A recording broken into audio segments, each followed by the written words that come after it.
Students, आज का जो लेक्चर है हमारा वो है effect of cooking on different types of food. Cooking का क्या इफ़ेक्ट रहता है मुख्तलिफ़ किस्म के फूड पे, जैसे कि सीरियल्स हैं, पल्सेस है, वेजिटेबल्स, मीट, मिल्क, फ़िश या एग्स। इन पे क्या इफ़ेक्ट रहता है कुकिंग का। सबसे पहले हम बात कर लेंगे सीरियल्स की। सीरियल्स जो है ये मेन स्टेपल फूड है जो कंज्यूम होता है हमें, जिससे हमें बहुत सारी कैलोरीज मिलती हैं। सीरियल्स जो है ये कुक होते हैं मोस्टली कंजप्शन से पहले, और इससे कुकिंग से सीरियल्स की इजी डाइजेशन होती हैं। सीरियल्स जो है वो मेनली रिच होते हैं स्टार्च में, जिसमें लिटिल प्रोटीन पाया जाता है और उसके अंदर सेल वॉल प्रेजेंट होता है। बहुत सारे मेथड्स हैं जिससे हम कुक कर सकते हैं सीरियल्स को। सब सीरियल्स एब्जॉर्ब करते हैं वाटर कुकिंग के दौरान, और स्टार्च ग्रैन्यूल्स जो होते हैं सीरियल्स के वो स्वेल अप हो जाते हैं और बर्स्ट हो जाते हैं। इस प्रोसेस को हम ग्लैटनाइजेशन कहते हैं। ग्लैटनाइजेशन के बाद प्रोटीन कंटेंट जो सेल वॉल पे पाया जाता है सीरियल्स के, वो कोगुलेट होता है, जो इम्प्रूव करता है प्रोसेस डाइजेस्टिबिलिटी की। बहुत ज़्यादा वाटर जो हम यूज़ करते हैं सीरियल्स में कुक करने के दौरान, उससे वाटर सॉल्युबल विटामिन्स या मिनरल्स जो हैं वो लॉस हो जाते हैं। लेकिन सीरियल्स में नेसेसरी मतलब कुक करना है सीरियल्स को सफिशेंट वाटर से, ताकि कुकिंग प्रोसेस के दौरान वाटर उसमें अच्छे से एब्जॉर्ब हो जाए और सीरियल्स की डाइजेशन अच्छे से हो जाए। इसके बाद हम पल्सेस की बात कर लेंगे। पल्सेस जो हैं वो रिच सोर्स है प्रोटीन्स के, और उसमें लिटिल अमाउंट ऑफ कार्बोहाइड्रेट भी पाया जाता है, स्टार्च फैट्स भी होते हैं और फाइबर्स भी प्रेजेंट होते हैं। पल्सेस जो है, पल्सेस में एक एंटीट्रिप्सिन सब्सटेंस होता है जो हिंडर करता है प्रोटीन्स की एब्जॉर्प्शन, विटामिन्स और मिनरल्स जो डिस्ट्रॉय हो जाते हैं प्रॉपर कुकिंग से। इसलिए पल्सेस जो है इनको हमें कुक करना चाहिए प्रॉपरली, मतलब और इनमें एक्सेसिव वॉशिंग अवॉइड करनी चाहिए, ताकि उसमें एसेंशियल न्यूट्रिएंट्स लॉस ना हो जाए। एसेंशियल न्यूट्रिएंट्स को प्रिजर्व रखने के लिए इसको हमें एक्सेसिव वाटर से वॉश नहीं करना चाहिए। इसके बाद वेजिटेबल्स की अगर बात कर लेंगे, वेजिटेबल्स भी ग्रेट सोर्स है विटामिन्स और मिनरल्स का। जब हम इन पे हीट अप्लाई करते हैं, इनमें सेल्यूलोज जो है वेजिटेबल्स का वो सॉफ्टन बन जाता है हीट प्रोसेस से, और वेजिटेबल्स इजीली डाइजेस्ट होते हैं as comparison to raw vegetables. जब हम कुक करते वेजिटेबल्स को एक क्लोज्ड वेसल में, इससे उनका फ्लेवर जो है वो मेंटेन रहता है, रिटेन रहता है, और उसमें एसेंशियल न्यूट्रिएंट्स भी रिटेन रहते हैं।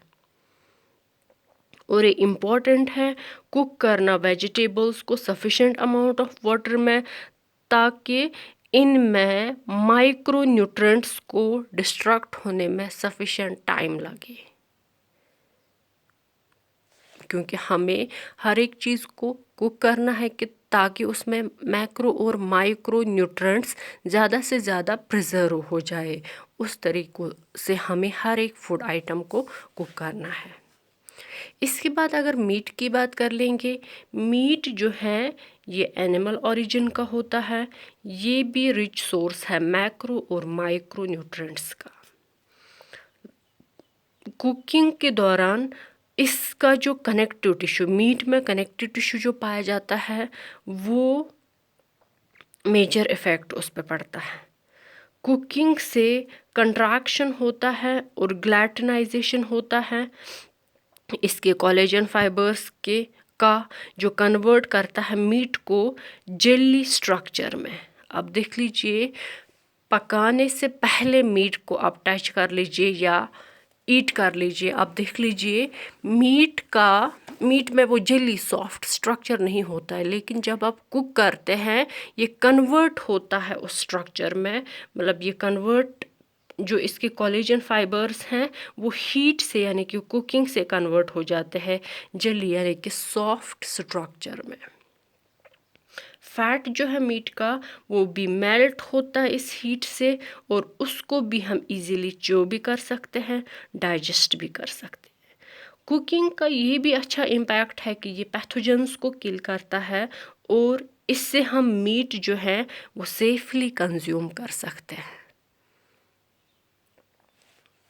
इसके बाद मिल्क की अगर बात कर लेंगे, मिल्क भी रिच सोर्स है बहुत सारे न्यूट्रिएंट्स का, जैसे कि प्रोटीन्स, फैट्स, कैल्शियम, फॉस्फेट, लेकिन इसमें विटामिन सी और आयरन लैक होता है। जब मिल्क को हीट किया जाता है इसकी एक लेयर जो फुल होती है फैट की वो जमा हो जाती है सरफेस पे, उसके बाद उसको रिमूव किया जाता है इजीली, जो इसका फैट भी और प्रोटीन कंटेंट भी रिड्यूस करते हैं।